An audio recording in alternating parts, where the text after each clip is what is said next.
Flowers for Princess Fischl, Volume 1, the preliminary volume of the Flowers for Princess Fischl series. This work originally came from a violet and black wooden box as a limited edition gift, but many hardcore fans of the series who wanted to collect the whole saga were enraged by the great amount of content versus the small number of copies printed. Due to this, Yai Publishing House would name this book Volume 0 and sell it separately.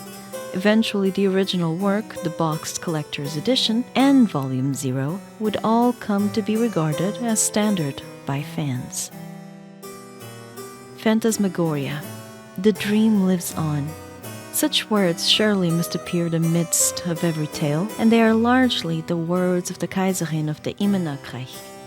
This, surely, is not the enigma that concerns the greatest majority of readers, but we must still start here, nonetheless. Osvaldo Rafnavens, the mighty lord of the Nachthaben.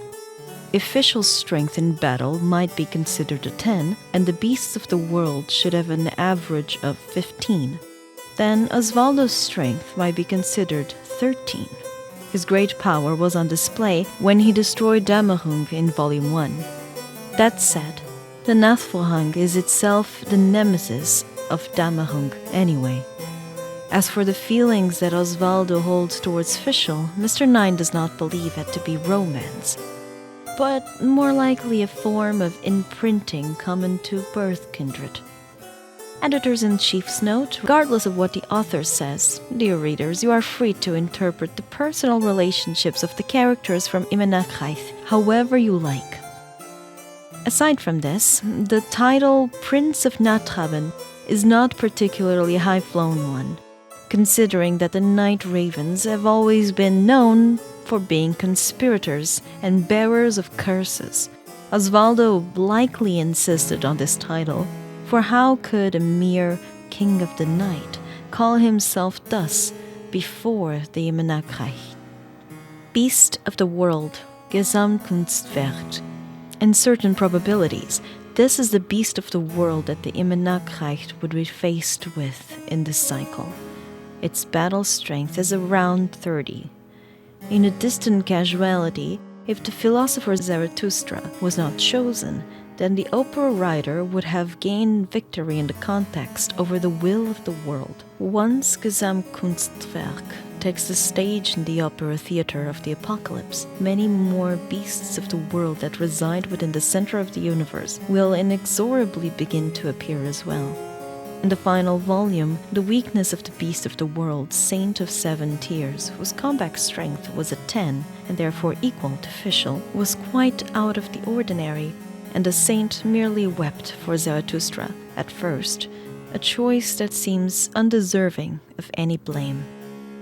Both Zarathustra and the magician exist to give praise unto the Prinzessin de Verrutelang. One proclaims the agony she suffers in her heart, while the other proclaims the grandeur of her travels. The Prinzessin, of course, will not favor the latter, for of such things would she be ashamed. Sommernachtgarten. It is said that those who are highly skilled in the magical arts will possess their own unique domains of consciousness.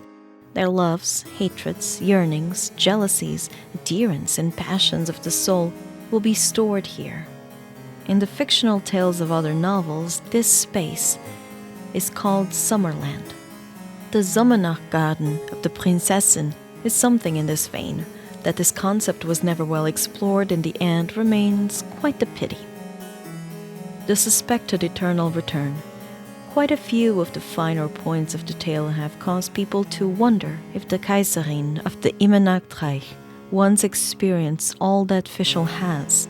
Fischl's father is undoubtedly not a mere shade. He is majestic and mighty and helps Fischl to dispel her confusions.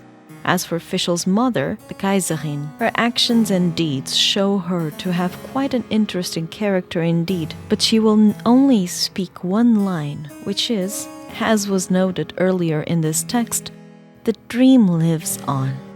In the final volume, Fischl's mother had already faded away, and so this volume, naturally, did not have this preceding line. But as the universe entered its denouement and all things within it flowed into the Imanaktrei, she spoke another line of enigmatic intent. Find meaning somewhere. The night deepens. Find meaning somewhere. The night deepens, but the dream lives on. Dear readers, I hope that you will all find happiness in this world, where the sun still rises each day.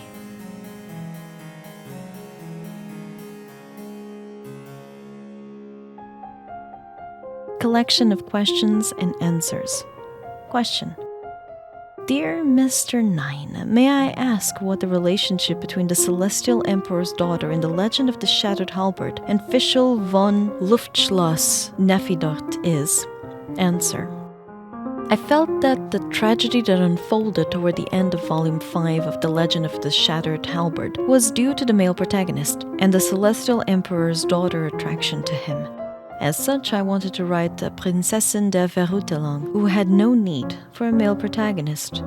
This was the scaffold that would come to be Flowers for Princess Fischl. Eventually, though, I did write the 6th volume of Halberd, which rescued the ending.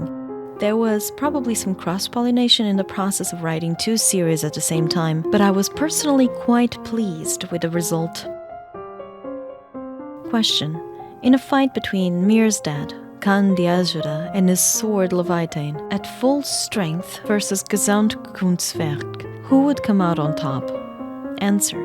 I originally intended to refuse to answer this question, but the editor-in-chief said that she'd axe my next manuscript if I didn't, in which case my mora would be on Gesamtkunstwerk. Question. Mr. 9, you mentioned in Farewell Frau Welt that you were suffering from hair loss. Are you doing better now? Answer. Could the Yai publishing house not accept this sort of question? And do people actually read what gets added in these new editions? Editor-in-chief's note. Oh, but the readers are very concerned about you, and yes, they are also very concerned with the purchase of new editions. Thank you for listening. Check the description for more info on where to find my content, and subscribe so you don't miss my videos. Until next time, stay safe.